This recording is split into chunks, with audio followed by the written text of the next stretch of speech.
dan smart listener, sejak hari Kamis kemarin sudah diadakan kegiatan penegakan disiplin adaptasi kebiasaan baru oleh pemerintah Kota Palembang.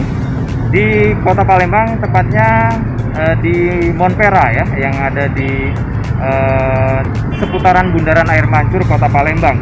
Nah, untuk hari ini, kegiatan ini dimulai tadi pukul 8 pagi, yaitu dengan pelaksanaan apel. Kemudian beberapa tim dibagi untuk kemudian melakukan penegakan kepada warga yang tidak menerapkan protokol kesehatan, yaitu menggunakan masker yang ada di Kota Palembang ini. Nah, untuk hari ini terjaring kurang lebih 23 warga yang tidak menerapkan protokol kesehatan, dan tadi sudah dilakukan persidangan di sini.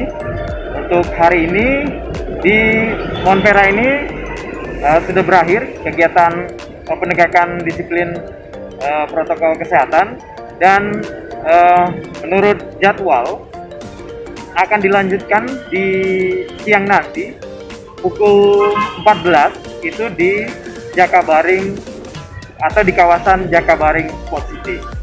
Nah, sahabat Sonora, buat sahabat Sonora dan smart listener yang akan bepergian, jangan lupa untuk menggunakan masker sebagai protokol kesehatan untuk menghindari dari penyebaran virus COVID-19.